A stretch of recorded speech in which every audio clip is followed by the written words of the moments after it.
இந்த தலைப்பை நான் வந்து ஒரு சில நாட்களுக்கு முன்னால் தான் இந்த தலைப்பை நான் வாட்ஸ்அப்பில் அனுப்பிச்சி விட்டேன். நேற்றிரவு இந்த தலைப்பை பார்த்துட்டு முகநூலில் பார்த்துட்டு எனக்கு உள்பெட்டியில் ஒரு நண்பர் என்கிட்ட கேட்டாங்க, இந்த தலைப்பெல்லாம் எப்படி சார் கண்டுபிடிப்பீங்க அப்படின்னு. ஏன்னா தலைப்பே ஒரு மாதிரி அறிவும் ஈரமும் பெருங்கண்ணோட்டமும் அப்படின்னு. அறிவும் ஈரமும் பெரும் கண்ணோட்டமும். நான் இது வரைக்கும் தமிழ் வெளியில் வந்து பொதுவாக நான் வந்து உரையாடல்கள் பேசுகிறதுங்கிறது சங்கச்சுரங்கம் பேசினேன். என்னுடைய தலைப்புகள் நான் தலைப்பு கொடுத்து பேசுகிறேன்னா அந்த சங்க இலக்கியத்திலேருந்து தான் அந்த தலைப்பு இருக்கும். இது ஒரு சங்க இலக்கிய வரி. பொதுவாக நான் வந்து சங்க இலக்கியத்தில் இருந்து தான் திருப்பி என்னுடைய ஒரு பெரிய வாழ்நாள் கடமையாக நான் வச்சுருக்கிறது வந்து சங்க இலக்கியத்தையும் சிந்துவெளியையும் பொதுவெளியில் அந்த நேர்கோட்டில் நிறுத்தி அந்த மொஹஞ்சதாரோ ஹரப்பா கீழடி அப்புறம் சங்க இலக்கியம் இன்றைய தற்காலம் மீள் வாசிப்பு அப்படின்னு ஒரு நேர்கோட்டில் நிறுத்தி பேசுகிறது எனக்கு ரொம்ப பிடிக்கும். அதனால் என்கிட்ட தலைப்புன்னு கேட்டால் அது சங்க இலக்கியத்துலேருந்து தான் வரும். அப்போ நானே கூட ஒரு 2-3 நாட்களுக்கு முன்னால் ஒவ்வொரு முறையும் நான் வந்து புதுசாக தான் அவர் சொன்னது மாதிரி என் தமிழ்நாட்டை விட்டு போகும்போது என் கையில் எடுத்துகிட்டு போனது 2 புத்தகம், சங்க இலக்கிய தொகுதி 1-2 இதான் எடுத்துகிட்டு போனேன். இன்றைக்கி வரைக்கும் அந்த சங்க இலக்கியம் வழிநடத்துது. நிறைய படிச்சுட்டோமோன்னு நினைப்போம். ஒரு தலைப்பு கொடுத்து அது விஷயமாக திருப்பி படிக்க ஆரம்பிக்க தான் நம்ம படிக்காமல் இருந்தது எவ்வளவுன்னு தோணும். அந்த அரிதொரும் அறியாமை கண்டற்றாளுங்கிற மாதிரி அதனால தான் அதுக்கு சங்க சுரங்கம்னே பேர் வச்சேன். ஏன்னா அது உண்மையிலேயே சுரங்கம் மாதிரி. ஒவ்வொரு முறை ஒரு உரை நிகழ்த்தும் போது நீங்கள் உங்களை தான் கண்டுபிடிக்கிறீங்க.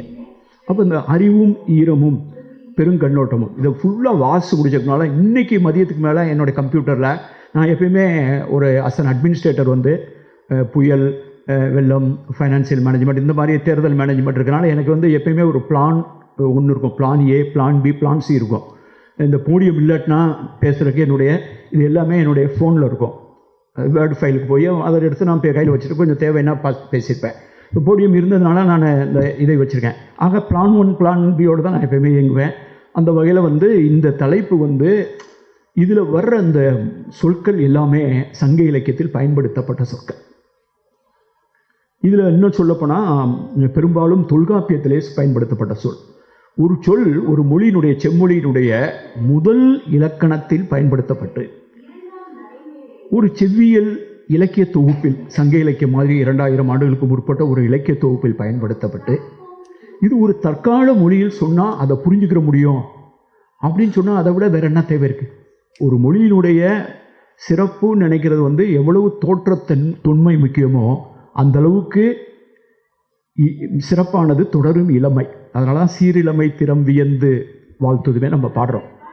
இப்போ அறிவு அப்படிங்கிற சொல்லி யாருக்குமே புரியாமல் இருக்காது. நம்ம இன்றைக்கி வரைக்கும் அறிவுங்கிற சொல்ல திருப்பி பேசும். அறிவு உடையோம். அப்போ இந்த அறிவுங்கிற சொல்ல எவ்வளவு காத்திரமாக தொல்காப்பியம் பயன்படுத்தியிருக்கு, சங்க இலக்கியம் பயன்படுத்தியிருக்கு. ஈரம் அப்படின்னாலே நமக்கு புரியும். ஈரம்னா நமக்கு 2 பொருள் நல்லாவே தெரியும். ஈரம்னா ஈரமாக இருக்குது, தரை ஈரமாக இருக்குது, வெட். அப்புறம் வந்து கொஞ்சமாவது மனசில் ஈரம் இருக்காடா அப்படிங்கும்போது அது ஈரக்கொலைன்னு சொல்லுவோம். லிவர் எதனால் ஈரக்கொலைன்னு சொல்லுவோம். நெஞ்சில் கொஞ்சமாவது ஈரம் இருக்கா, நெஞ்சில் கொஞ்சம் கூட ஈரம் இல்லாதவன். அந்த ஈரம் அப்படிங்கிறது அந்த அன்பு, அந்த இலக்கிய மனது, அன்பு, காதல்கிற பொருளில் தொல்காப்பியத்துலேருந்து சங்க இலக்கியத்துலேருந்து வெட்டுங்கிற அந்த நனைஞ்சிருக்கிற இடம் ஈரமாக இருக்கிறது ஒன்று, மனசு ஈரமாக இருக்குது, பார்வை ஈரமாக இருக்குது அப்படிங்கிற அந்த அன்பை வெளித்து விடும் சொல்லலாம் இன்னைக்கு வரைக்கும் இருக்கு. இன்னைக்கு கூட ஈரக்கோளை நடுங்கிருச்சுமோ லிவருக்கு, அல்லது வந்து ஈரமாக மனசில் கொஞ்சமாவது ஈரம் இருக்காடா, கொஞ்சமாவது ஈவு இருக்கான்னு சொல்கிற மாதிரி இந்த ஈரம் இருக்கான்னு கேட்போம். அப்புறம் கண்ணோட்டம் அப்படின்னு இன்றைக்கி இது வந்து கொஞ்சம் சொற்பொருளில் கொஞ்சம் மாற்றம் இருக்கும். பெரும் கண்ணோட்டம் அப்படிங்கும்போது பெரும்னா எல்லாருக்குமே தெரியும், பெரும்னா பெரிய. அப்புறம் கண்ணோட்டம் அப்படின்னா இன்றைக்கி இந்த விஷயத்தை பற்றி உங்களுடைய கண்ணோட்டம் என்னன்னு நம்ம கண்ணோட்டம், கருத்தாக்கம், கருத்தோட்டம்லாம் பேசுகிறோம். அந்த கண்ணோட்டம் அப்படிங்கிறது ஒரு வகையான வியூ. அந்த கண்ணோட்டம்ங்கிறது வந்து இலக்கியத்தில் சொல்லும் போதே கண்ணோட்டம் சொன்னாலே அது வந்து ஒரு பரிவு, அது வந்து ஒரு வகையான பரிவான நோக்கங்கிறதுலாம் அந்த சொல் எல்லாமே தொடங்குது. இப்போ இந்த அறிவும் ஈரமும் பெருங்கண்ணோட்டமும் அப்படிங்கிற தலைப்புக்கு இன்னொரு தலைப்பு கொடுக்கணும்னு சொல்லியிருந்தான். நான் வந்து இயல்பாக ஒரு ஜனரஞ்சகமான தலைப்பு கொடுக்கணும்னா தான் இது மாதிரி இலக்கியத்தை வரியை பயன்படுத்தாமல் என் கதாநாயகர்களும் கதாநாயகிகளும் பேசியிருப்பேன். என் கதாநாயகர்களும் நான் பேசினாலும், அறிவும் ஈரமும் பெரும் கண்ணோட்டமும் பேசினாலும் என்னை பொறுத்தவரையில் ஒன்று தான். ஏன்னா இந்த ஒற்றை வரியின் மூலமாக நாம் சந்திக்க போகிறவது நான் யாரை கதாநாயகன் நினைப்பேன். இன்றைக்கி யாரை வேணால் நம்ம கதாநாயகன் நினைக்கலாம், கதாநாயகிகள் பிம்பம் எடுக்கலாம். ஆனால் ஏன்ட்ட கேட்டால் எனக்குன்னு ஒரு கதாநாயகன் இருப்பாள். அந்த கதாநாயகன் நான் பொதுவாக சங்க இலக்கியத்தில் தான் கண்டுபிடிப்பேன். அதில் தான் நான் பழைய இதில் இருந்து நான் கிட்டத்தட்ட அவங்களை முன்னிறுத்ததன் மூலமாக தான் நான் எனது பற்றிய கதாநாயகிகள் பற்றிய எனது தோற்றத்தை, அந்த பிம்பத்தை நான் முன்னிறுத்த விரும்புகிறேன். இப்போ நான் இந்த மேட்டருக்குள்ளே போகிறதுக்கு முன்னால் நான் இன்றைக்கி புரிஞ்சுக்கிட்டது நான் எவ்வளோ பேசுகிறது எவ்வளோ முக்கியமோ. இன்றைக்கி தமிழ் மாணவர்களாக வந்திருக்கீங்க. முதலாக தமிழ்நாடு அரசில் நேரடியாக தமிழ் படித்தவங்கள நீங்கள் அசிஸ்டன்ட் டைரக்டர் தானே அப்பாயின்ட் பண்ணியிருக்கீங்க.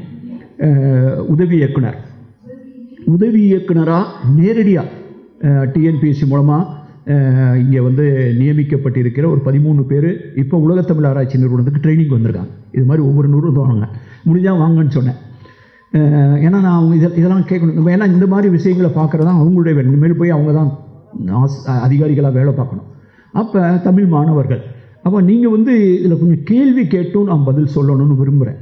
அதனால் நான் திட்டமிட்ட உரையாடலுடைய நீளத்தை கிட்டத்தட்ட முடிந்தால் செம்பாதியாக குறைச்சிட்டு நான் தொடர்ந்து பேசிக்கிட்டே தான் இருக்கேன் பொது வழியில். அதனால் நீங்கள் எப்போ வேணாலும் என்னுடைய உரையாடல்களை கேட்கலாம்.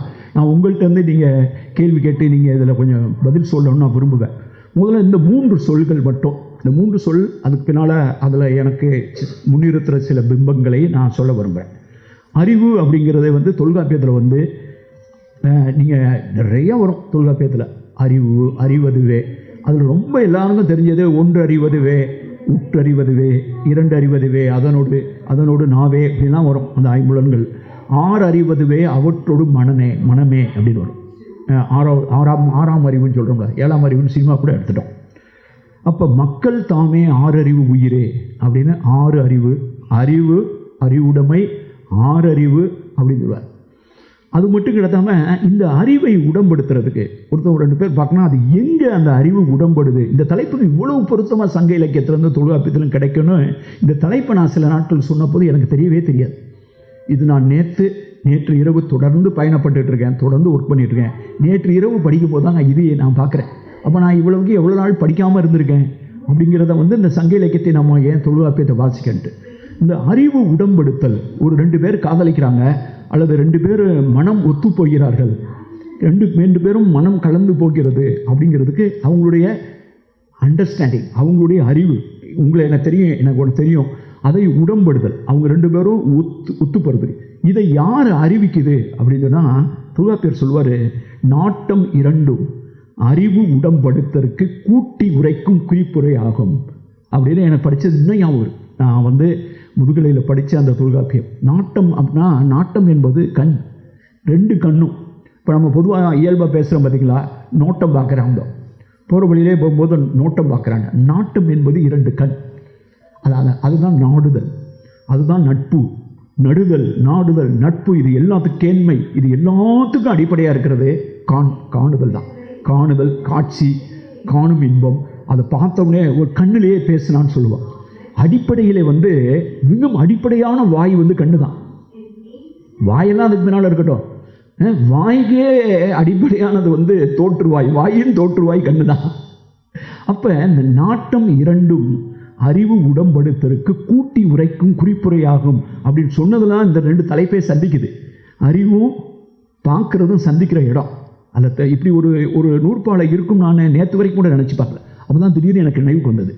அப்போ மக்கள் தாமே 6 அறிவும் புலனும் இப்படின்னு இவர் வரார். அப்புறம் ஈரம்ங்கிற சொல்ல தொல்காப்பியர் ஒரு இடத்துல பயன்படுத்துவார். ஈரமில் கூற்றம் ஏற்று அலர் நாணல். ஒரு பொண்ணு எல்லாரும் இந்த வதந்தி இருக்குது பார்த்தீங்களா, ரூமர்.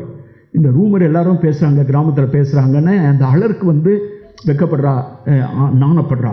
இந்த மெய்ப்பாட்டியில் தொல்காப்பியர் சொல்லார், ஈரமில் கூற்றம். இவங்க எல்லாம் புரணி பேசுகிறதுல கொஞ்சம் கூட ஈரம் இல்லாமல், ஈவு இறக்கம் இல்லாமல் புரணி பேசுவாங்க. அது அன்பில்லாத ஒரு கூற்றை, பழிச்சொல்லை உனக்கு அதையும் கண்ணிலே பேசிடுவாங்க. தெரியுமில்ல உனக்கு அப்படிங்கிற மாதிரி பேச. இதை பற்றி நான் கவிதையெல்லாம் எழுதியிருப்பேன். பன்மாய கல்வனில் அலர்மேல் மங்கைன்னு, அலர்மேல் மங்கை, அலர் தோற்றவங்க, குருவமாலும் அலர்மேல் மங்கை 2 கேரக்டர் வச்சு நான் கவிதை எழுதியிருப்பேன். அது பிரபஞ்சன் முன்னுரையில் இருந்தார். பன்மாய கல்வன், இப்படி ஒரு தீயா, நாட்டுக்குறள், இதெல்லாம் திருக்குறளை பற்றி எனது காதல் கவிதைகள். அப்போ இந்த அலர் அப்படிங்கிறத பயன்படுத்தும் போது ஈரம் இல் கூற்றம் அப்படிங்கிறது. இதில் கூற்றம்ங்கிறது வந்து ஒரு யமனை சொல்ல, ஈரம் இல்லாத பேச்சு, பழிச்சொல். அந்த ஈரம் இல்லாத பேச்சுனா கொஞ்சம் கூட ஈவி இருக்கல்ல, அந்த மனசு புண்படுமேன்னு தோணலை. அப்போ மனசு புண்படுன்னு தோணாமல் ஒரு ரிஜிடாக பேசுகிறதுக்கு வந்து தொல்காப்பியர் பயன்படுத்தின சொல் வந்து ஈரமின்மை. இப்போ ஈரம், அப்புறம் நான் ஏற்கனவே நாட்டம், அப்புறம் திருப்பி அப்படியே நீங்கள் சங்க இலக்கியத்தில் வந்தீங்கன்னா அறிவு 27 முறை, அறிவுடைமை ஒரு தடவை, அறிவுடையாளன். அறிவுடையான சொல்லுக்கு கணக்கு வழக்கு இல்லாத சொற்கள். அறிவு மடம்படுதலும் அறிவு நன்கு உடைமையும் அறிவு எனப்படுவது பேதையர் சொன்னோனல். நான் இதெல்லாம் வாசிக்கப்படுறதில்லை. நான் இதில் நான் பேசுகிறேன்னா என்ன சொல்கிறேன், எனக்கு ரொம்ப இருக்கிறதுலே பிடிச்ச அறிவு சொல் வந்து சங்க இலக்கியத்தை வந்து திருப்பி திருப்பி திருப்பி எத்தனை இடத்துல எங்கே பேசினாலும் நான் இதை பேசாமல் இருக்கவே மாட்டேன். எல்லாருக்கும் தெரியும் பாலகிருஷ்ணன் பேசுகிறாருன்னா இதை சொல்லாமல் போக மாட்டார். அறிவுடையோன் 6 அரசும் செல்லும், அறிவுடையோன் 6 அரசும் செல்லும் அப்படிங்கிற விஷயம்தான் இந்த நாட்டில் அறிவிக்கப்பட்ட முதல் கல்விக் கொள்கை. நான் அடிக்கடி பேசுகிறேன். இன்றைக்கெல்லாம் புதிய கல்விக் கொள்கையை பற்றி பேசிக்கிட்டு இருக்கேன். புதிய கல்விக் கொள்கை, புதிய கல்விக் கொள்கைனா புதிய கல்விக் கொள்கை 2200 வருஷமான ஒருத்தன் கல்விக் கொள்கை அறிவித்தான். அவன் பேர் ஆரிய படை கடந்த நெடுஞ்செழியன். எப்படி பேர் வச்சிருக்காங்க பாருங்க. ஆரிய படை கடந்த நெடுஞ்செழியன் என்று பெயரை வைத்துக்கொண்டு இப்படி பேசாமல் இருந்தால்தான் நான் வியப்படைய வேண்டும். அறிவுடையோன் 6 அரசும் செல்லும். 6னா என்ன தெரியுமா? வழி, ரூட், சாலை, ஆட்டுப்படைங்கிறோம். ஆட்டுப்படை, ஆற்றுப்படுத்தினா வழிப்படுத்துதல், நெறிப்படுத்துதல். அறிவுடையோன் 6, அவன் சொல்கிற வழியில் என் கவர்மெண்ட்டு போகும்டா. அப்படின்னா அதுக்கு பேர் வந்து நாலேஜ் பேஸ் கவர்னன்ஸ் பேர். அறிவை அடிப்படையாக கொண்டு அரசு. இன்னொன்று நாலேஜ் பேஸ் எக்கானமின்னு ஒன்று இருக்குது. நாலேஜ் பேஸ் பொருளாதாரம், அறிவு சார்ந்த பொருளாதாரம். நாலேஜ் பேஸ் சொசைட்டி, அறிவு சார்ந்த ஒரு சமூகம். அறிவு சார்ந்த சமூகம், அறிவு சார்ந்த பொருளாதாரம், அறிவு சார்ந்த அரசியல், அறிவு சார்ந்த அரசாங்கம். இதை விடவும் ஒன்று சொல்ல முடியுமா? அப்பயே வந்து இந்த 4 வகை வர்ணம்ங்கிற வேறுபாடுகள்லாம் தமிழ் சமூகத்தில் வந்துருச்சு. இப்போ நிறைய பேர் வந்து நம்ம வந்து சங்க இலக்கியம்லாம் ரொம்ப சங்க இலக்கியத்தில் இருக்கிறது எல்லாமே நல்லதுன்னு கிடையாது.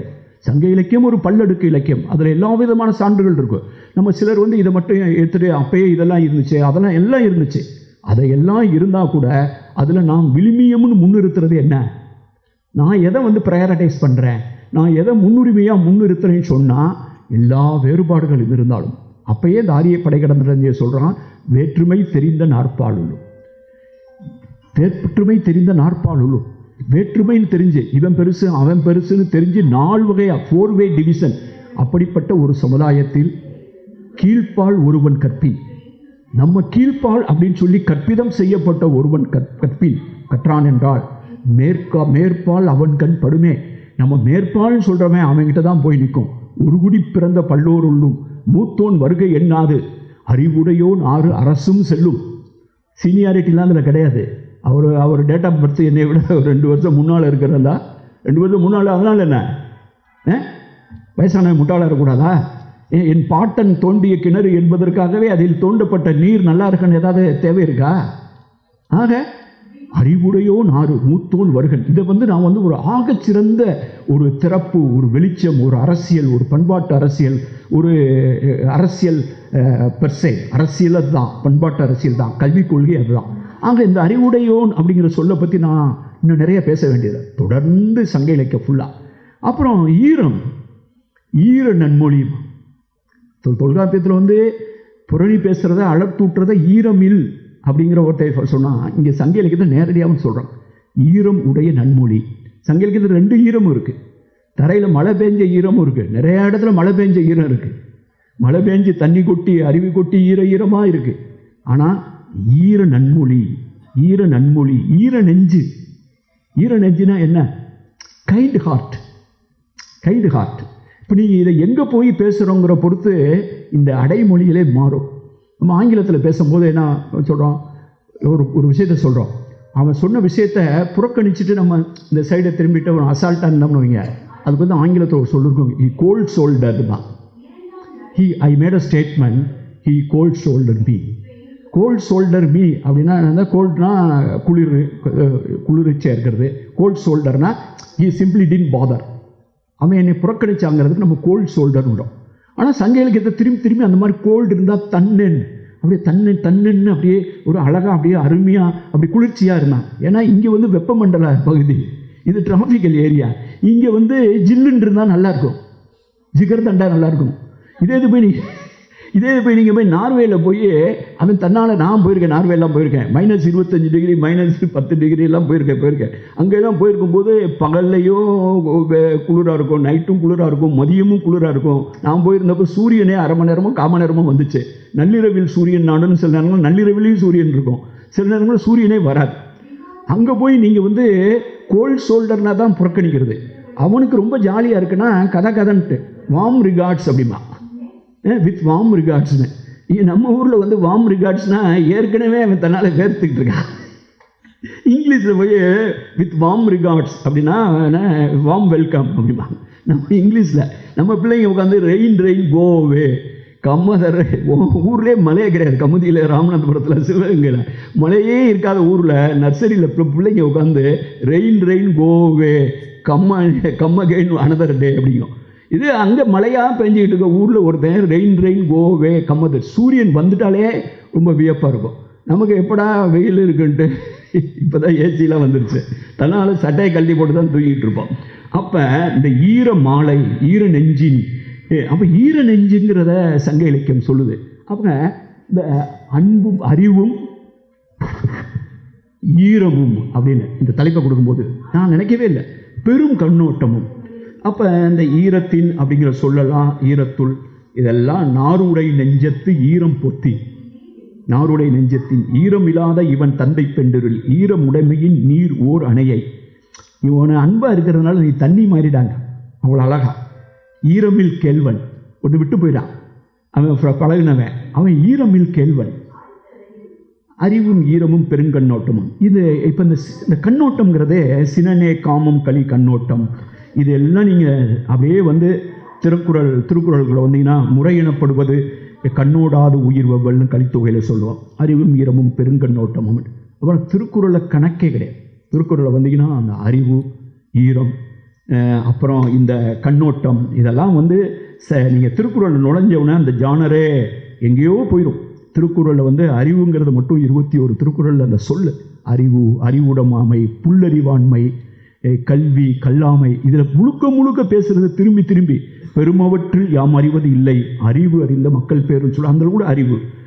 நிறைய இடத்துல அந்த அறிவுங்கிறது சொல்லே வரும்போது உலகம் தளியது ஒட்பம் மலர்தலும் கூம்பலும் இல்லது அறிவு, எவ்வது உறைவது உலகம் உலகத்தோடு அவ்வது உறைவது அறிவு அப்படின்னு இந்த அறிவை எத்தனை வகையாக அதை பார்த்து, இது அறிவுடையார் தம்மின் தம்மக்கள் அறிவுடைமை, அறனறிந்து வெக்க அறிவுடையார் கல்லாதான் ஒட்பன் அறிவுடையார் ஆவது அறிவார். அறிவுடையனா யார் தெரியுமா? He who knows what is possible. இந்த உலகத்திலேயே நீங்கள் ஜெயிக்கணும், நல்லா இருக்குன்னு தெரிஞ்சால் what is possible, what is not பாசிபிள்ங்கிற தெரிஞ்சுக்கிற விஷயத்தில் தான் ஒருத்தன் வந்து என்ன இதுக்கான வித்தியாசம் வந்து ரெண்டும் கிடையாது. இந்த இதிலிருந்து இதை வேறுபடுத்துறது. எனக்கு இந்த மெட்ரோ ரயில் ஸ்டேஷனில் பேசும்போது இந்த இதை பார்த்தோன்னா எனக்கு இதை சொல்லலாம்னு ஆசையாக இருக்குது. அறிவுடையார் ஆவது அறிவார்னு. நான் படிச்சுட்டு இருப்பேன், எம்ஏ தமிழ் லிட்ரேச்சர் மதுரை காமராஜர் பல்கலைக்கழகத்தில் படிக்கிறேன். என் ஃப்ரெண்ட்ஸ்லாம் சிலர் வந்து எல்லாம் மதியம் சாப்பிட போவான். ஒரு மைக்ரோபாலஜியில் ஒரு என்னை மாதிரி, நான் university first BA and MA, அவன் மாதிரி பயங்கரமாக ரொம்ப படிக்கிறவன். அவன்கிட்ட ஏதாவது டவுட் இருந்தால் நான் அவன்கிட்ட தான் கேட்பேன். பியூசிலாம் படிக்கும்போது கெமிஸ்ட்ரியில் டவுட் இருந்தால் கேட்பேன், மேக்ஸில் டவுட் இருந்தால். இதை விட நல்ல அறிவான பையங்க. சயின்ஸ்லாம் நல்லா படிப்பாங்க, கணிதம்லாம் எனக்கு அவ்வளோவா வராது. அப்போ இவங்கள்ட்ட தான் நான் அவ்வளோ அறிவாளிகள். திடீர்னு ஆளை மதியம் சாப்பிடும்போது ஆள் இருக்க மாட்டேன். என்னடா அவன் வரவே இல்லை அப்படின்னுட்டா, அவன் தெரியாதா அவன் வேலைக்கு போயிட்டாங்க. என்னடா வேலைக்கு போயிட்டான் அப்படின்னு கேட்டால், இப்போல்லாம் ஃபோன் பண்ண உடனே நம்ம ஃபோன் பண்ணி மொபைலில் கேட்க முடியாது, எங்கடா போயிட்டா அப்படின்னு கேட்க முடியாது.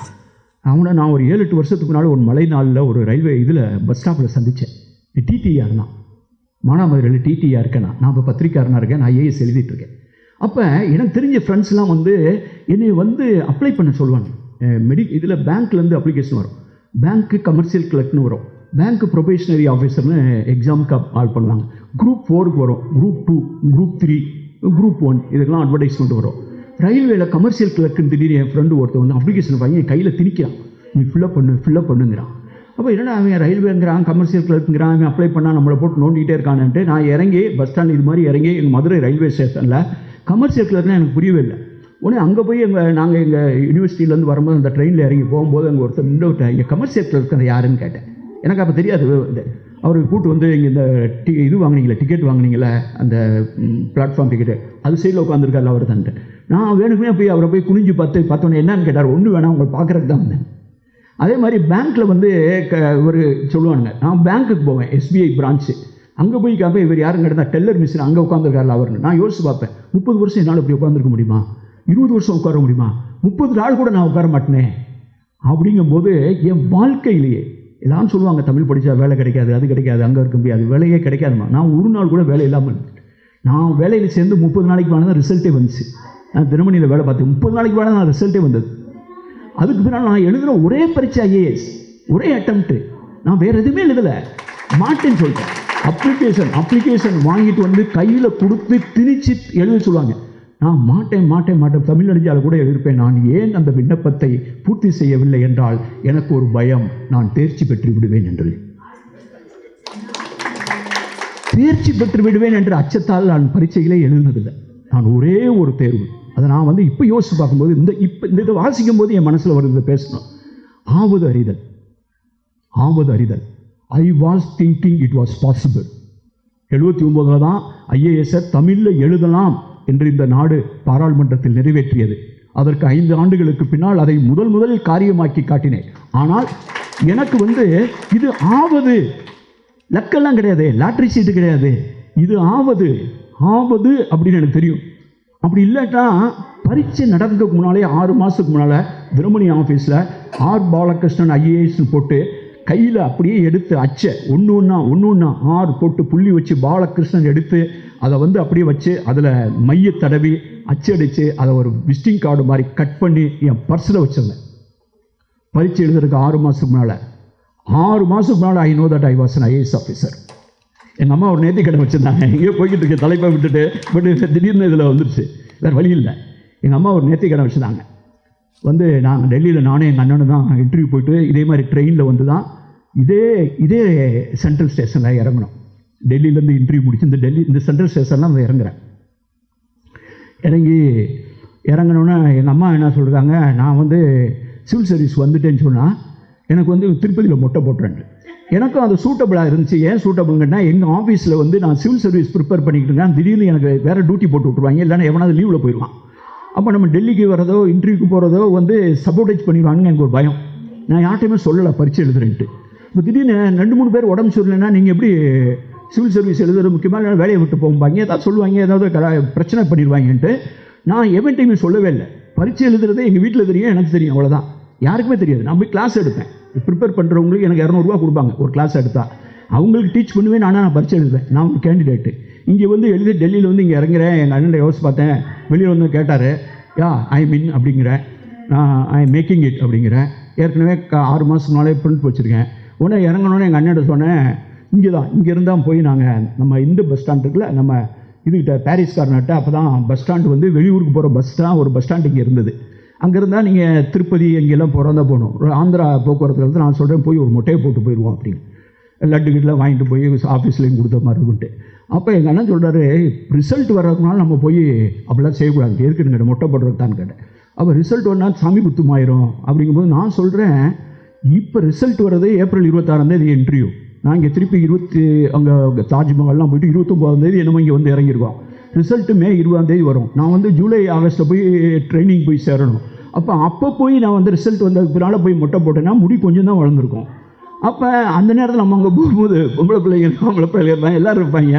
அப்போ நம்ம போய் இருக்கும்போது அந்த முடியை கொஞ்சமாக வச்சுட்டு போகக்கூடாதுன்ட்டு எங்கள் அண்ணன்ட்ட ஒரு லாஜிக் சொல்கிறேன். இல்லை இப்போயே போட்டால் தான் முடி வளருங்க. அவர் எங்களை சண்டை போட்டு என்னடா இந்த மாதிரிலாம் செய்யக்கூடாதுன்னு சொல்லிட்டு, நீ வந்தாவா நான் வராட்டா போகிறேன்ட்டு நான் ஏறி உட்காந்துட்டேன் திருப்பதி போகிற வண்டியில். அவர் என்னை திட்டிக்கிட்டே வந்து என் பக்கத்தில் உட்காந்துருக்காங்க, வழியெல்லாம் திட்டிகிட்டு வர. நாங்கள் போய் ஒரு இறங்கினோம், மொட்டையை போட்டோம், லட்டு வாங்கினோம். நாங்கள் இறங்கியே அப்போ திருப்பி வந்து இங்கேருந்து பஸ்ஸை பிடிச்சி திருச்சிக்கு போய், திருச்சியிலேருந்து ஒரு பஸ்ஸை பிடிச்சி எங்கள் ஊருக்கு போய் நாங்கள் இறங்கி ஒரு 5 மணி 5:30 மணிக்கு எங்கள் வீட்டுக்கிட்ட போகிறோம். எங்கள் அம்மா கோலம் போட்டுட்ருக்காங்க. எங்கேயோ போயிட்டுருக்கு, பரவாயில்ல, கோலம் போட்டுட்ருக்காங்க. நிமிந்து பார்த்தவங்க, என்னடா மொட்டையோடு வர்றேன் அப்போ அப்படின்ட்டு உடனே போஸ்டிங் கையில் கொடுத்துட்டாங்களோ டெல்லியில் அப்படின்னு அவங்களுக்கு தெரியாது அந்த சிஸ்டமே. டக்குன்னு வந்து சினிமாவில் வர்ற மாதிரி பயங்கர அதிர்ச்சியாகி உள்ளே கூப்பிட்டு போய் சாமிலாம் கும்பிட்றாங்க. ஏன்னா பரவாயில்ல, எல்லாம் கை கூடிச்சு, எனக்கு தெரியும் அப்படிங்கிறாங்க.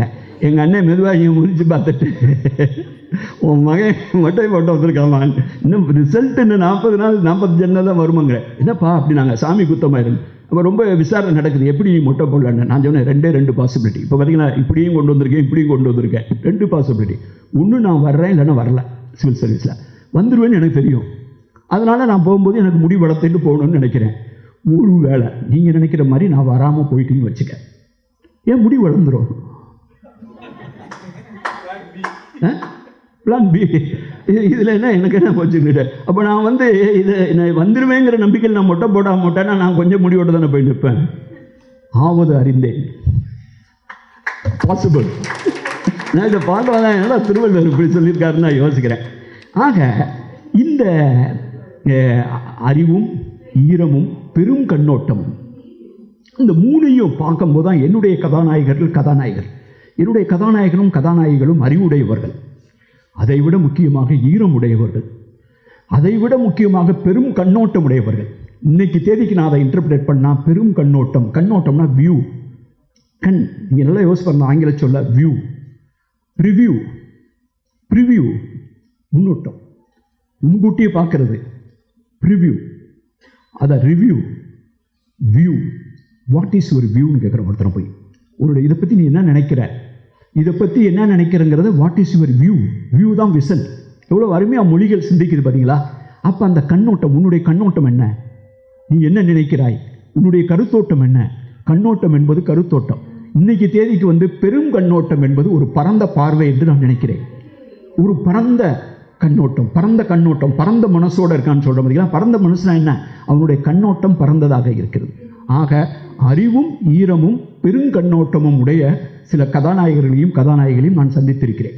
அவங்க சினிமாவில் கட்டாயம் நடிக்கவே இல்லை. அவங்க தெருவில் போகவே இல்லை. அவங்க யார் கதாநாயகன் நான் நினைக்கிறேன், நான் பார்த்தேன்.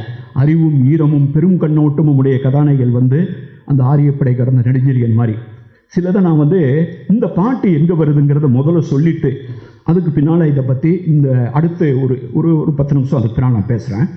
எவ்வளோ நேரம் வைக்கிறீங்க, என்ன நீங்களாம் நினைக்கிறீங்க எவ்வளோ நேரம்? எல்லாம் வண்டி கிண்டியில் போக வேண்டியது பரவாயில்லையா? நான் பேசிக்கிட்டே இருக்கேன், என் வேலையே இதுதான். ஒரிசாலேருந்து பேசுவேன், டெல்லியிலேருந்து பேசுவேன். இங்கே நான் எங்கே இருக்கேன்னே நிறைய பேருக்கு தெரியாது. நிறைய பேருக்கு நாங்கள் பாட்டு போட்டுட்ருக்கோம், நாட்டுக்குரல்னு போட்டு 7 பாட்டு பட்டை கல்பம் மாதிரி தாஜ்னூரை வச்சு எல்லாம் தமிழ்நாட்டுடைய மிக முக்கியமான பின்னாடி பாடலாம் பாடுறாங்க. அதில் யாரும் கலந்துக்கிட்டீங்கன்னான்னு தெரியல. நீங்கள் கலந்துக்கிட்டீங்களா? 7 பாட்டு 1.5 மணி நேரம், அவ்வளோ அருமையான பாட்டு. எல்லாம் தெருப்பாடல்கள், நாட்டுப்புற பாடல்கள் நான் எழுதியிருக்கேன். ஒரு அழகிய சினத்தினால திருவள்ளுவர் சிலையை ஹரித்வாரில் கொண்டு போய் அவமானப்படுத்திட்டாங்கிற கோபத்தில் ஒரிசாலேருந்து பாட்டு நடத்தி எல்லாம் முடிஞ்சு ஃபங்க்ஷன் போகும்போது ஒருத்தர் கீழே இறங்கி போகும்போது கேட்குறாரு, வணக்கம் சார்னு சொல்லிட்டு கை கொடுத்துட்டு, இதே மாதிரி ஒரிசாவில் தான் சார் கிட்ட உங்கள் பேர் நான் பாலகிருஷ்ணன் மாதிரி தான் ஞாபகம், சிந்துவெளியை பற்றி ஒரு ஆராய்ச்சி பண்ணி பேசிகிட்டே இருக்கார் சார். பார்த்தேன், என் ஃப்ரெண்ட்ஸ் எல்லாம் பக்கத்தில் சுந்தரில் இருந்தவன் நான் பார்த்துட்டு, அதான் நானே என்னது அதுதான் நீங்களா? ஏன்னா இந்த பாட்டு அப்படியாப்பட்ட பாட்டு. இந்த பாட்டு நீங்கள் இன்டர்நெட் இதில் போய் கேட்டிங்கன்னா கவிதாராமெலாம் அடிப்பாங்க. நாட்டுக்குரல் பாலகிருஷ்ணன்னா வரும், யூடியூப்லேயே எல்லா பாட்டும் இருக்குது. அந்த பாட்டை பாடினா இவருடைய இந்த பாட்டை எழுதுறவர் சிந்துவெளியை பற்றி ஆராய்ச்சியெல்லாம் பண்ண மாட்டார். சிந்துவெளியை பற்றி ஆராய்ச்சி பண்ணுறவர் இதை பற்றி நிறைய பேருக்கு நான் சிவில் சர்வீஸில் இருக்கேன்னு கூட தெரியாது. நான் போய் எங்கேயாவது வரலாற்று மாநாடுகளை உரை நிகழ்த்திக்கிட்டு இருப்பேன். நீங்கள் என்ன வேலை பார்க்குறீங்கன்னு கேட்பாங்க. நேற்று பாருங்கள், சிஎம் இந்த புக்கை ரிலீஸ் பண்ணியிருக்காங்க. அந்த ரிலீஸ் பதிப்பாளர் பேசுகிறாங்க. நாங்கள் போயிட்டோம், சிஎம் ரிலீஸ் பண்ணி விட்டார் ஹிந்தி புக்கை. அந்த அம்மா ப்ரொஃபஸர் பாலகிருஷ்ணன் பேசியிருக்காங்க. அது தமிழ்லையும் போட்டிருக்காங்க. எல்லோரும் என்னையா பேராசிரியர், நான் படித்ததே சிவில் சர்வீஸில் இருக்கிறவங்க போய் பேராசிரியர்னு சொல்லி கேட்டால் அப்புறம் கேட்குறேன், அவங்களுக்கு நீங்கள் ஐஏஎஸ்ல இருக்கீங்கன்னு தெரியலைங்கிறாங்க இந்த புக்கு. அதான் என்னுடைய வெற்றியாக நான் நினைக்கிறேன். என் புத்தகம் 17 புத்தகத்தில் எங்கேயுமே பாலகிருஷ்ணன் ஐஏஎஸ்ன்னு இருக்கவே செய்யாது. எனக்குன்னு ஒரு முகம் இருக்குது, அதை ஏன் முகம்? ஏன்னா நான் ஐஏஎஸ் இல்லாத காலம் இருந்தது, ஐஏஎஸ் வெளியில் வந்த காலம் இருக்குது, நானாக இருக்கேன். அப்போ அந்த எந்த புத்தகத்துலையுமே என் பேரில் பாலகிருஷ்ணன் ஐஏஎஸ்ன்னு இருக்காது. அந்த அம்மா இந்த புக்கை ஒரு நல்லா ஃபுல்லாக படித்து டிரான்ஸ்லேட் பண்ணி அந்த பதிப்பை தான் டெல்லியில் வெளியிட்டுறாங்க. ப்ரொஃபஸர் ஆர் பாலகிருஷ்ணன் சொல்லிட்டு போயிருக்காங்க இன்டர்வியூவில். அது ஒரு விஷயம். இப்போ இந்த பாட்டை பாருங்கள், குறுங்கூழியூர் கிளார் அப்படின்னு ஒரு பாடுற, பாடப்பட்டோன் சேரமான் யானை கட்சை மாந்தரன் சேரல் இருமுறை. இரு முன்னீர் கோட்டமும் புறநானூல இரு முன்னீர் கோட்டமும் வியன் ஞாலத்து அகலமும் வலிவிலங்கு திசையும் வரிது நிலைய காயமும் என்ற ஆங்கு அவை அளந்து அறியினும் அளத்தற்கு அறியை அறிவும் ஈரமும் பெருங்கண்ணோட்டமும் சோறு படுக்கும் தீயோடு செம் ஞாயிற்று திரள் அல்லது பிரிது திரள் அறியார் நின் நிழல் வாழ்வோரே. திருவில் அல்லது கொலைவில் அறியார் நாஞ்சில் அல்லது படையும் அறியார் திறனறி வயவரோடு தெவ்வர் தேய பிறர்மண் உண்ணும் செம்மல் நின்னாட்டு வயவுறு மகளிர் வேட்டு ஊனி நல்லது. வயவுறு மணினா கற்பமாக இருக்கிறது. வயவுறு மண்ணிடன் வேட்டு ஊனி நல்லது பகைவர் உண்ணா அரு மண்ணினையே அம்பு துஞ்சும் கடியரனால் அறம் துஞ்சும் செங்கோலையே. 6வது பக்கம்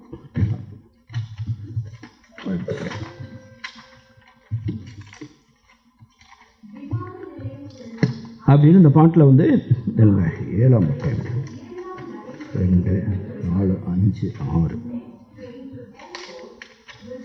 இந்த புதுப்புல் வரினும் பழம்புல் போகினும் விதுப்புறவு அறியா ஏமக் காப்பினை அணையை ஆகன் மாறே மண் உயிர் எல்லாம் நின் அஞ்சுமே அப்படின்ற ஒரு பாட்டு. இது வந்து 20வது பாட்டு புறநானூறு.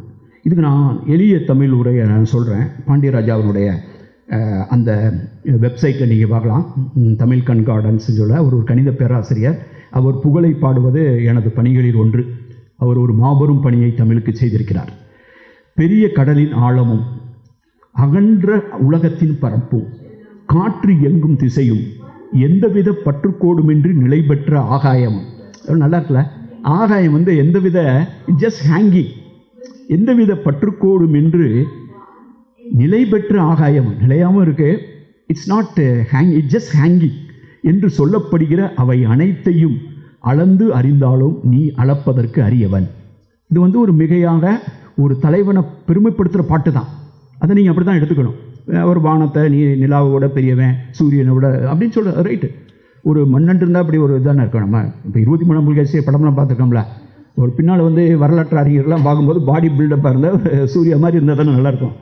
அது மாதிரி ஒரு நிமிஷம் பஸ் நான் மீட்டிங்கில் இருக்கேன். I just call. Okay okay. இப்போ உன்னுடைய இருந்தாலும் நீ அளப்பதற்கு அறியவன், உன்னுடைய அறிவு இரக்கம் மிகுந்த பரிவு. இந்த பெருங்கண்ணோட்டம்ங்கிறத இவர் எப்படி எளிமையாக சொல்கிறார் பாருங்க பாண்டியராஜா. உன்னுடைய அறிவு, அந்த ஈரம்ங்கிறத இரக்கம் அப்படின்னு வச்சுக்கிறாரு. இரக்கம் மிகுந்த பரிவு ஆகியவற்றில் சோறு ஆக்கும் நெருப்பின் வெம்மையுடன் சிவந்த ஞாயிற்றின் வெம்மையையும் அன்றி. அந்த ஊரில் வந்து 2 வெம்மை தான். ஞாயிறு சன் இருக்க தான் செய்யும். அதே மாதிரி எப்போ பார்த்தாலும் சோறு ஆக்கிக்கிட்டே இருக்காங்க. அந்த சோறு ஆற்ற அடுப்போடைய வெம்மை சூரியனுடைய வெம்மை. இதை தவிர வேறு பகைமையின் வெம்மையை அறியார் உன் ஆட்சியில் வாழ்வோர். இந்த 2 ஹீட்டை தவிர வேறு எந்த ஹீட்டும் அவங்களுக்கு தெரியாது. அடுப்படியில் சமைக்கிற ஹீட்டு நிலா சூரியனுடைய ஹீட்டு. வானவில்லை அன்றி கொலை செய்யும் வில்லை அறியார். அங்கே ஒரே ஒரு வில்லு தான் இருக்குது, வானவில்லு, ரெயின்போ. கொலை பண்ணுற வில்லுலாம் கிடையாது. ஏற்படையை அன்றி போர்ப்படையை அறியார். அந்த உழுப்படைங்கிற மாதிரிலாம் அந்த ஏற்படை அன்றி போர்ப்படை அறியார். போர் செய்யும் திறமையை அறிந்த வீரருடனே பகைவர் மாய அந்த பகைவரின் மண்ணை கொண்டு உண்ணும் தலைவனே. அவன் அங்கே எல்லாத்தையும் ஜெயிச்சிடான். உன் நாட்டில் உள்ள சூழ் கொண்ட மங்கையர். கர்ப்பமாக இருக்க பொம்பளை பிள்ளைங்களாம், கர்ப்பமாக இருக்கிறவங்க திடீர்னு வந்து செவுரை நோண்டி திம்பாங்கன்னு எங்கள் ஊரில் சொல்லுவாங்க. அவங்களுக்கு ஒரு வகையான ஒரு மசக்கைங்கிற மாதிரி இதில் வந்து ஒரு வகையான தர்ஸ்ட் இருக்கும். அதாவது ஆக்சுவலி இட்ஸ் ஆக்சுவலி ஒரு கால்சியம் இந்த மாதிரி ஏதோ ஒரு பற்றாக்குறையினால தான் சாம்பலை திம்பாங்கன்னு சொல்லுவாங்க. அந்த அந்த கர்ப்பமாக இருக்கவங்க வந்து சாம்பளத்துங்கன்னா எங்கள் கிராமத்தில் சொல்லுவாங்க, சாம்பளத்துன்னு இருந்த பிள்ளைங்க. அதுக்கு வந்து என்ன டெஃபிசிட் இருக்கும். இப்போ என்ன கூப்பிட்டு வந்து B12 இந்த மாதிரி ஏதாவது ஒன்று B1 B12 டெஃபிஷியன்சிக்கு மருந்து கொடுத்துருவாங்க. அவங்க சாம்பல்லாம் திங்க மாட்டாங்க. அப்போ வந்து இந்த மண்ணை நோண்டி தின்றுருக்காங்க. நாட்டில் யாராவது மண்ணை தின்னாங்கன்னா அது கர்ப்பமாக இருக்கிற பெண்கள் வேட்கையால் உண்டால் அன்றி பகைவர் உண்ணாத அரிய மண்ணை உடையவனே. இன்னொரு நாட்டுக்காரன் படையெடுத்து மண்ணை சாப்பிட்டான்னு கிடையாது. மண்ணை சாப்பிட்டாங்கன்னா ஏற்கனவே ப்ரெக்னெண்ட்டாக இருக்க லேடி சாப்பிட்ருக்கான், அவ்வளோதான். இப்படின்னு வரிசையாக அவனை பற்றிலாம் சொல்லிட்டு வந்து நீ இருப்பதனால் இந்த உலகம் அப்படின்னு சொல்லும்போது அவனை பற்றி உன்னுடைய அறிவு இரக்கம் மிகுந்த பரிவு அப்படின்னு சொன்ன இந்த பாட்டு எனக்கு பிடிச்சிருந்ததுனால இந்த வரியை பற்றி நான் பேசுகிறதா முடிவு பண்ணேன். அப்போ இவங்கெல்லாம் யார்? இவங்க நான் சொன்னது மாதிரி ஒரு கல்வியை பற்றி பேசுகிறான், அப்போ ஒரு பூமியில் ஒரு மண்ணில் வாழக்கூடிய மனிதர்களுடைய குண இயல்புகளை ஒரு விழுமியம் இன்றைக்கி இங்கே ஒரு நூல் புத்தக கடையில் பேச போகிறதுனால நான் எப்பயுமே கையில் புத்தகம் இன்றைக்கி திடீர்னு என்னுடைய வீட்டில் இருக்க லைப்ரரியில் அப்படியே ஒரு பார்வை பார்த்துட்டு வந்தேன் சங்க இலக்கியத்தை பற்றி. திடீர்னு இந்த புத்தகம் என் கண்ணில் படி. சங்க இலக்கிய செவ்வி பேராசிரியர் இரா மோகன். நான் படிக்கும்போது இவர் அந்த அஞ்சல் கல்வித்துறையில் அவர் ஒரு ஆசிரியராக பணியாற்றியிருந்தார். அவருடைய மனைவி நிர்மலா மோகன். இவங்க நிறைய புத்தகங்கள்லாம் எழுதியிருக்காரு. மதுரை பல்கலைக்கழகத்தை சேர்ந்தவர். அவர் இந்த கொரோனா பீரியடில் என்னுடைய சங்கச்சுரங்க முறை, என்னுடைய சங்கச்சுரங்கம் 3 நூலை படிச்சுட்டு ரொம்ப நல்லாயிருக்கு பாலகிருஷ்ணன், அவர் என்னுடைய ஆசிரியர், நான் உங்களுடைய சங்கச்சுரங்க பார்வையை பற்றியுமே ஒரு புக்கு எழுதலாம் இருக்கேன் அப்படின்னு சொன்னார். எனக்கு ரொம்ப மகிழ்ச்சியாக இருந்தது. சார் நம்ம ஆசிரியரே ஒரு புக்கு எழுதுன்னு சொல்கிறாருன்ட்டு. அவர் கொஞ்ச நாளில் இறந்து போயிட்டார். இப்போ ஹீஸ் நோ மோர். இந்த புத்தகம் என் கையில் அவர் எனக்கு அனுப்பிச்சி விட்டுருந்தார். இந்த புத்தகத்தை கையில் எடுத்தோன்னே சங்க இலக்கிய செவ்வி அப்படின்னு சொல்லும்போது இந்த விழுமியங்கள் அப்படின்னு நம்ம சொல்கிறோம்ல, சோசியல் வேல்யூஸ், அந்த வேல்யூஸை பற்றி அவர் ரொம்ப அருமையாக எழுதுறாரு. அதை அறிமுகப்படுத்திட்டு அவரையும் உங்களுக்கு அறிமுகப்படுத்தின மாதிரி எனக்கு ஒரு நிறைவு இருக்கும்.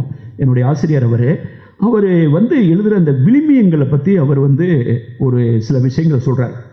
அந்த விழுமியங்கள் சங்க இலக்கியத்தில் என்னவா இருந்தது அப்படிங்கிறத நான் அந்த பக்கத்தை எடுத்து சொல்கிறேன். விழுமிய நோக்கில் சங்க இலக்கியம் 33ஆம் பக்கம். இதில் அவர் 3 வகையான உலக கலைக்கலைஞர்கள் விழுமியங்களின் பல்வேறு வகைகளை அடையாளம் காட்டின. என்றென்றும் மாறாத விழுமியங்கள், அதாவது எட்டர்னல் வேல்யூஸ். அதாவது வாய்மையே வெல்லும் அப்படின்னு நீங்கள் பிலீவ் பண்ணிங்கன்னா அது ஒரு எட்டர்னல் வேல்யூ, எட்டர்னல் விழுமியம். நீங்கள் அன்பு ரொம்ப நல்லது, அன்பு இஸ் அ கைண்டு அப்படின்னா அது ஒரு எட்டர்னல் வேல்யூ. எங்கே இருந்தாலும் அன்புக்கு ஒரு கடைசியில் ஜெயிக்கும். நீங்கள் யோசிச்சு பாருங்கள், யாராவது கற்பனை பண்ணி பாருங்கம்மா, ஜப்பான்காரங்களே வேலையே கண்ணாக இருப்பாங்க தவிர பொது விஷயத்துக்குமா அப்படிலாம் இறங்கி போராட மாட்டாங்க. இந்த பாலஸ்தீனத்துடைய காசா மக்களுக்காக ஜப்பான்லேயும் அமெரிக்காவிலையும் பல நாடுகளில் இன்றைக்கி கூட்டத்தை பாருங்கள். கடைசியில் அடி வாங்கி இதெல்லாம் கண்ணில் பார்த்து இத்தனை பேரை தெருவுக்கு கொண்டு வந்தது எது? கடைசியில் அன்பு தான். இத்தனை ஐநா சபையில் பாலஸ்தீனம் என்ற ஒரு தனி நாட்டை அங்கீகரிக்கிறோம் என்று ஐரோப்பிய நாடுகள்லாம் முன்னு வரச்சுன்னா கடைசியில் அந்த மக்களுடைய அன்பு எங்கேயோ ஒரு இடத்துல எல்லாத்தையும் மீறி ஒரு எட்டர்னல் வேல்யூன்னு ஒன்று இருக்கும். அந்த எட்டர்னல் வேல்யூ என்றென்றும் மாறாத விழுமியம். It overrides time and space. அப்புறம் உலக பொதுவை, அதாவது அப்புறம் உலக பொதுவானவை யூனிவர்சல் வேல்யூஸ். அப்புறம் தனி மனித விழுமியங்கள், பர்சனல் வேல்யூஸ். ஒருத்தன் நல்லவனாக இருப்பான், கெட்டவனாக இருப்பான், நேர்மையாக இருப்பான், நேர்மை இல்லாமல் இருப்பான், இந்த மாதிரி.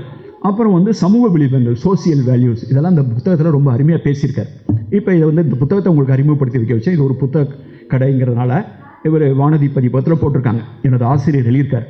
இப்போ ஒரு இடத்துல வசிக்கக்கூடிய மக்கள் அந்த மக்கள் நல்லவனாக இருக்கான், கெட்டவனாக இருக்கான் அப்படிங்கிறது, ஒருத்தன் எப்படி இருக்காங்கிறது அந்த நிலம் சம்மந்தப்பட்டதா நம்ம பார்க்குறோம். திடீர்னு பாலைவனத்தில்ங்கும் போது சோறு கிடைக்காது, அந்த இடத்துல முரட்டுத்தனமாக இருப்பானுங்க, அவன் வழிப்பறி பண்ணி சாப்பிடுவாம்பாங்க காட்டு பகுதியில். அப்புறம் மீன் பகுதியில் இருக்கக்கூடிய கடல் பகுதியில் கூடிய வாழ்க்கை ரொம்ப டேஞ்சரஸாக இருக்கும். அதனால் அது இரங்கல் நிமித்தமும். முல்லை மாடு மேய்ச்சிட்டு வருவான், வரும்போது தான் மணி ஆட்டிட்டு வருவாங்க, மாடெல்லாம் வரும். அது காற்று இருத்தல் நிமித்தம்னா. குறிஞ்சினா கொஞ்சம் நல்லா மரங்கிறம் ஜில்லுன்னு இருக்கும், மலைப்பகுதியெலாம் இருக்கும், காதல் பண்ணுறதுக்கு ரொம்ப வசதியாக இருக்கும். அப்படின்னா அதை இடத்த சும்மா குறிஞ்சின்னா அது அந்த காதலுக்கான ஒரு இடமா. மருதம்னா கொஞ்சம் கையில் காசு சேர்ந்தவனும் சும்மா இருக்க முடியாது, நண்டுலத்தை வலை தங்காது, அதை அங்கங்கே போய் வேடிக்கை பார்த்துட்டு இருப்பான். அதனால் மருதம் அந்த மாதிரியோட கேரக்டர். அங்கே இருக்கவெல்லாம் கெட்டவன் கிடையாது, இங்கே இருக்கவனெல்லாம் கிடையாது. அதுக்கு எது டாமினன்ட் எலிமெண்ட்.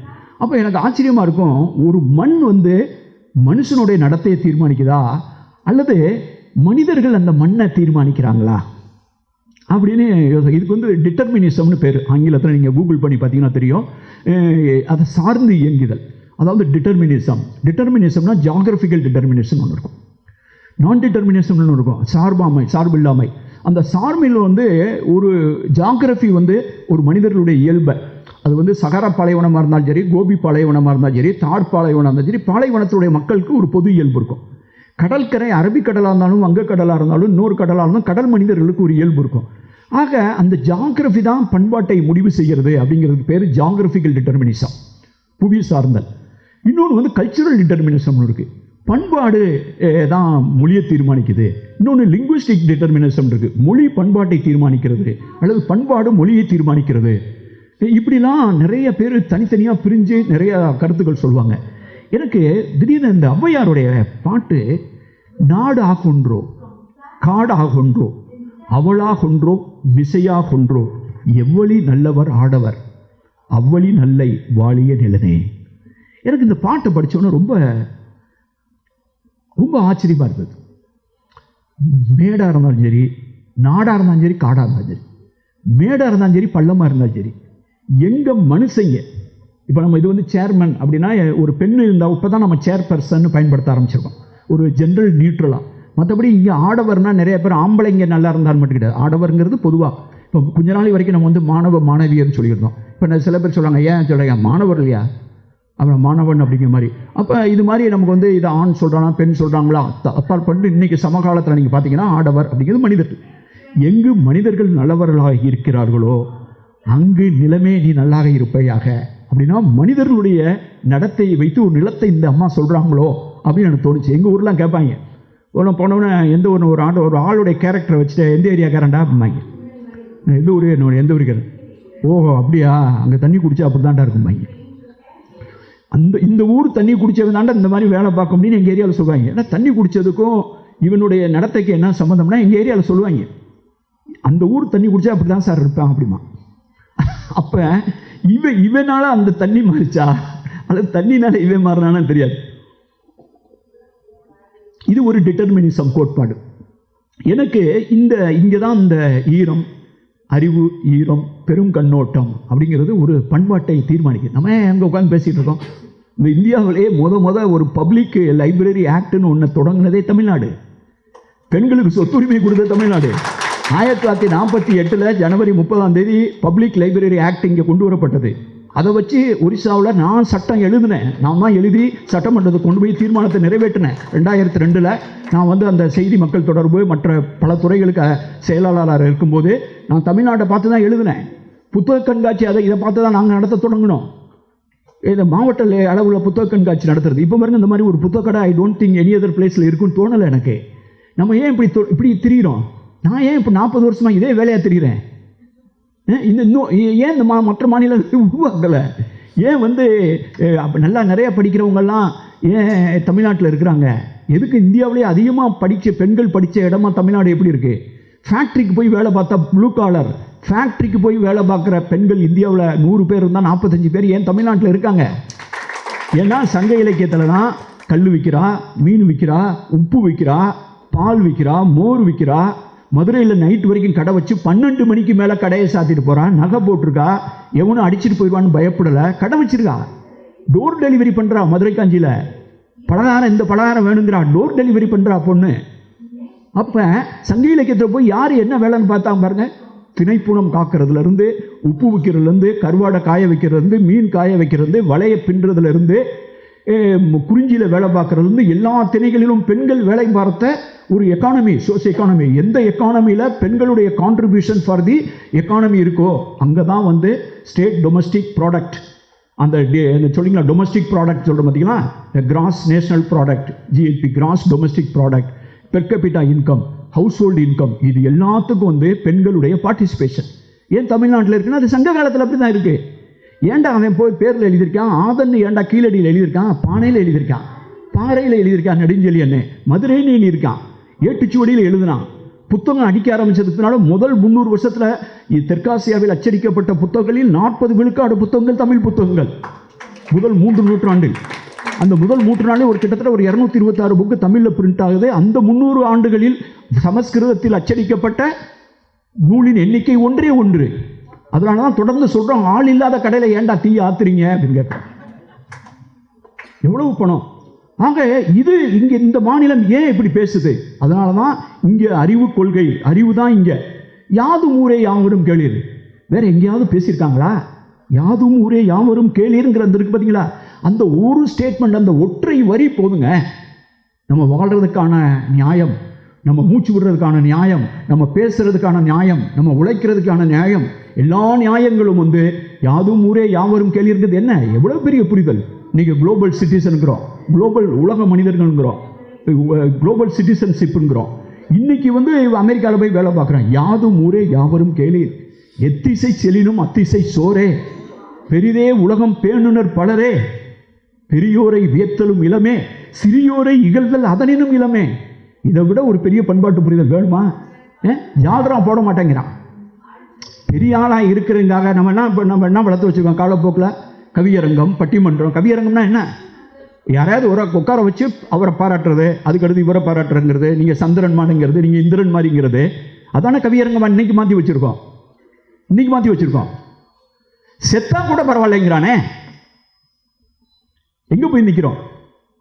பெரியோரை வியத்தலும் இளமே, சிறியோரை இகழ்தல் அதனினும் இளமே அப்படின்னு சொன்ன ஒரு பண்பாடு பேசியிருக்கா? பண்பனப்படுவது பாடறிந்து ஒழுகல்கிறான். பண்புனா என்னன்னு கேட்குறான். கல்ச்சர்னா என்ன? பாடறிந்து ஒழுகல். முன்னால் இருக்கிறவன் என்ன நினைக்கிறான், அவன் மனசு நோவானா?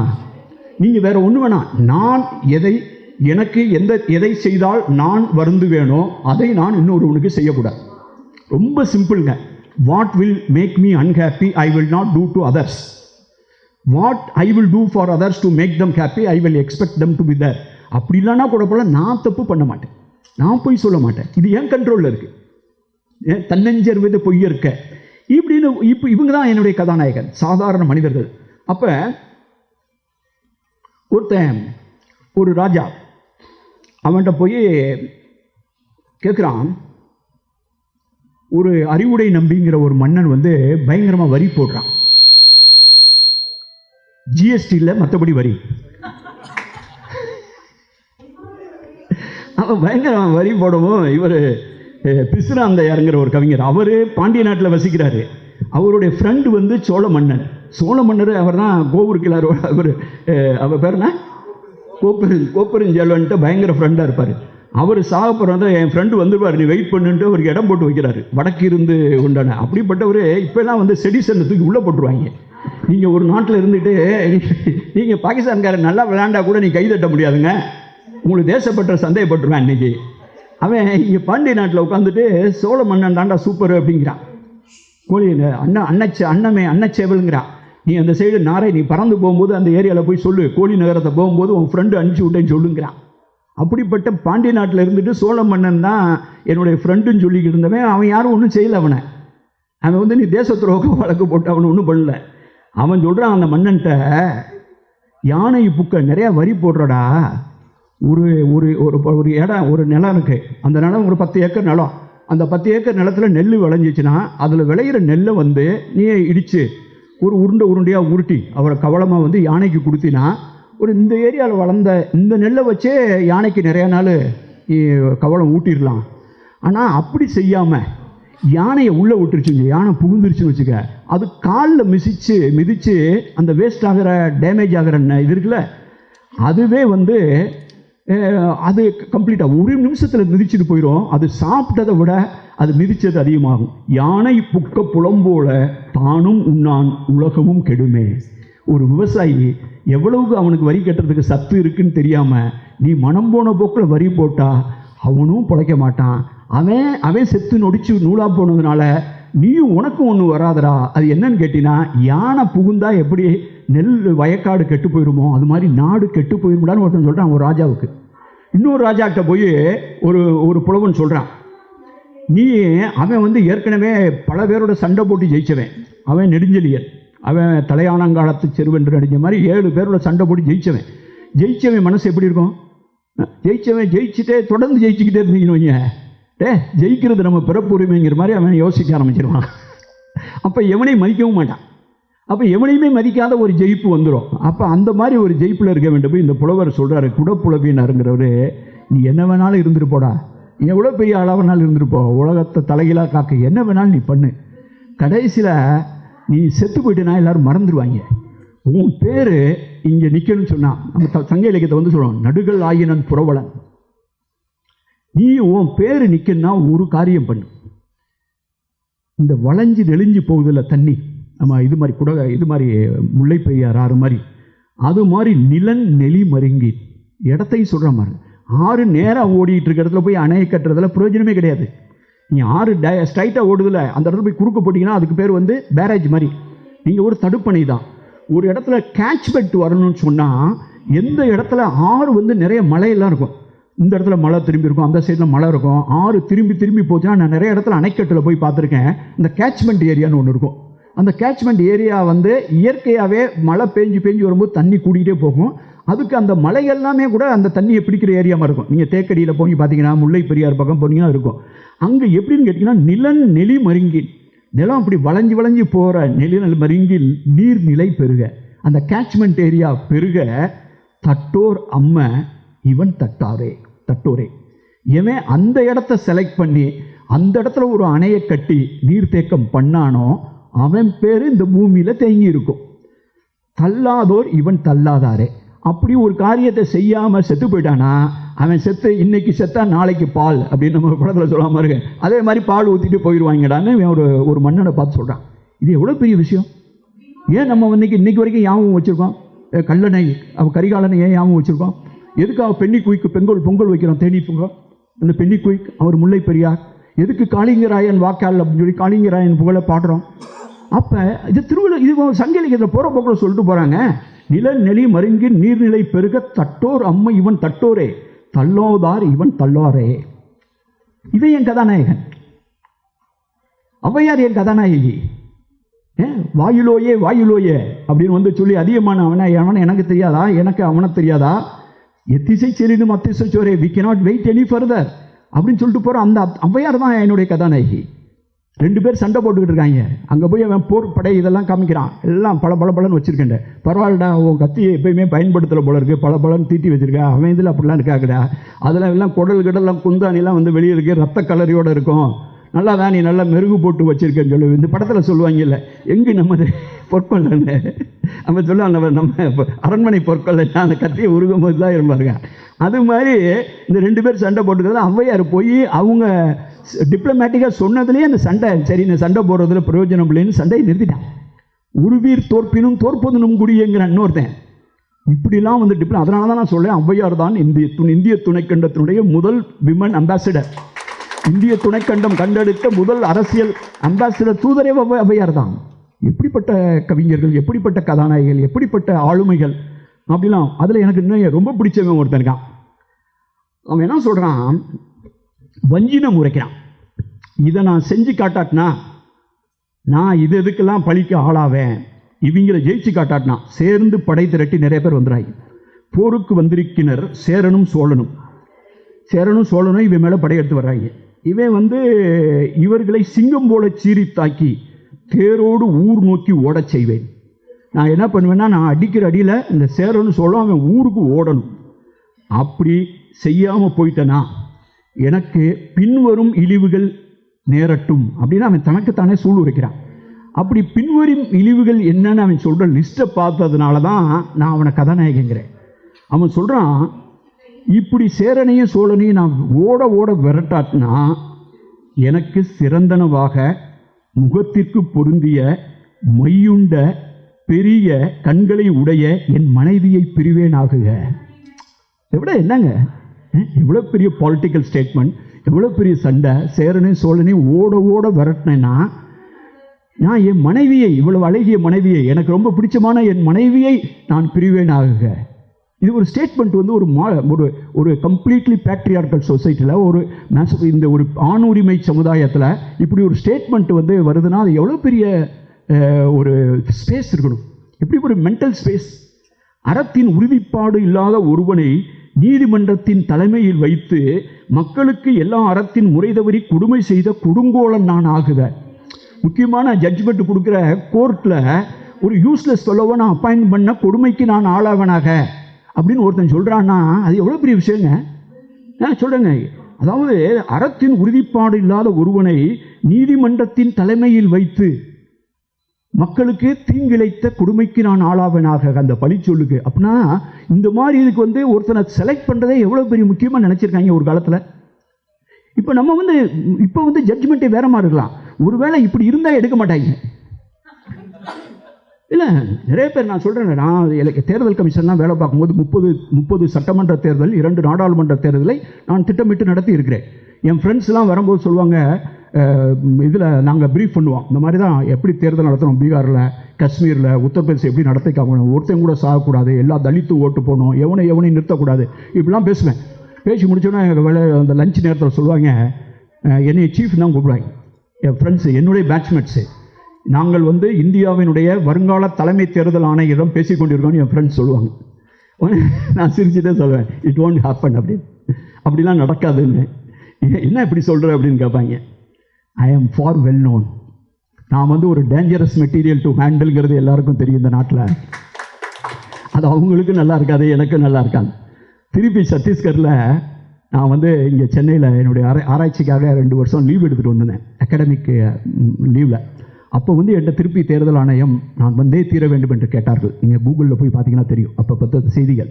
32 பேர் செத்து போயிட்டாங்க சத்தீஸ்கரில், முக்கியமான தலைவர் VN சுக்லா உள்பட. அப்போ வந்து தேர்தல் ஆணையம் கட்டாயம் இந்த தேர்தலை முறைப்படி நடத்தணுங்கும் போது கடிதம் எழுதி, அன்றைக்கு இருந்த பிரதமர் மன்மோகன் சிங் கடிதம் எழுதி என்னிடம் வந்து இங்கே சென்னையில் சந்தித்து டிக்கெட் அனுப்பிச்சு எனக்கு இரவு உணவு வந்து கொடுத்து திருப்பி பேசி என்னை சம்மதிக்க வச்சு நான் போய் திருப்பி தேர்தல் நடத்த போனேன். தேர்தல் நடத்தி போயிட்டு அப்போது தேர்தல் நடத்தப்பட்ட விதம், அப்போது இருந்தக்கூடிய அந்த சருகள், அது தெரிந்ததற்கு பின்னால், நான் அந்த தேர்தல் முடிந்ததற்கு பின்னால் எனக்கு ஒரிசாவில் வந்து பதவி உயர்வு கிடைத்தவுடன் நான் அங்கிருந்து கிளம்பி சென்று விட்டேன். நான் போகும்போது சொன்ன வார்த்தையை இன்று வரை தேர்தல் ஆணையத்தில் பணிபுரிந்த அதிகாரிகளிடம் பேசிக்கொண்டே இருக்கிறார்கள். இந்த நான் எது நடக்கக்கூடாது என்று நினைத்தோனோ அதான் இப்போ நடந்திருக்கு. ஆக அது வந்து அப்போ சங்க இலக்கியத்தில் சொல்கிறான், இந்த மாதிரி ஒரு இடத்துல நான் தான் திருப்பி நான் சொல்கிறேன், தனி மனிதர்களின் சாவை நாம் சந்திக்கலாம், சமாளிச்சிடலாம். ஒரு தலைவர் இவர் இறந்து போயிட்டார்னா உலகமே இருண்டுரும்பா, இவர் செத்து போயிட்டானா வரலாறே காணாமல் போயிடுமா. அவர் செத்தும் போவார், வரலாறு இருக்கும். ஆனால் நிறுவனங்களின் மரணம், தனிநபர்களின் மரணத்தை நாம் தாங்கிக் கொள்ளலாம், ஆனால் நிறுவனங்களின் மரணத்தை சீர் செய்வதற்கு ரொம்ப நாள் ஆகும். The death of the institutions, the death of the institutions very pathetic. அங்கே ஒருத்தன் சொல்கிறான், அப்படி ஒருத்தனை அப்பாயிண்ட் பண்ண குற்றத்துக்கு நான் ஆளாக கடவதாக அப்படின்னு வஞ்சினத்தில் சொல்கிறான். என் கண் போன்ற இனிய நண்பர்களான, அடுத்துதான் பெரிய மேட்டர் வரும், என் கண் போன்ற இனிய நண்பர்களான மாவன், இவன் பாடுறவன் பெரிய நெஞ்சில் பெரிய பேரரசன், அவன் ஃப்ரெண்டு பாருங்க, நம்ம கேள்வி கூட மாவன், ஆந்தைன்னு ஒரு ஃப்ரெண்ட் இருக்கான், அந்துவன் சாத்தன், ஆதன் அலிசி, இயக்கன் ஆகியவருடன் கூடி பேசி மகிழ்ந்து வாழும் இனிய நாட்களை இழக்கும் நிலையை நான் அடைக. என் ஃப்ரெண்ட் 5 பேர் இருக்காங்க, இவங்களோட உட்காந்து ஜாலியாக உட்காந்து பேசிக்கிட்டு இருக்க இந்த இன்பத்தை நான் இழக்க கடவுதாக. தென்புலம் ஆகிய பாண்டிய நாட்டை காக்கும் இந்த குடிப்பிறப்பை இழந்து வேறு வன்புலம் காப்பவனாக நான் மாறி பிறப்பேவனாகுக அப்படின்னு பூதப்பாண்டியன்கிறவன் வஞ்சின உரையை சொல்கிறான். எங்கேயாவது கேள்விப்பட்டிருக்குமா? இவங்க தான் என்னுடைய கதாநாயகர்கள். அதனால் இப்படிப்பட்ட மனிதர்கள் பற்றிய உரையாடல் தான் நம் சங்க இலக்கியம் சொல்கிற இந்த அறிவுடையோன் அறிவுடையான் 6 அரசும் செல்லும் ஈரமுடையவர்கள், பெரும் கண்ணோட்டமுடையவர்கள். பெரும் கண்ணோட்டம்னா broad view about the world.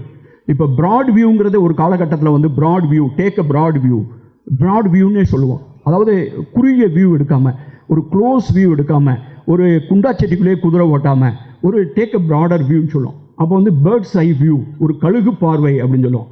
அப்புறம் கடைசியில் இப்போ டெக்னாலஜிலாம் வந்து இப்போ ட்ரோன் வியூ அப்படின்னு ஒரு சொல் வந்தது. இப்போ ட்ரோன் வியூனாலே பயமாக இருக்குது.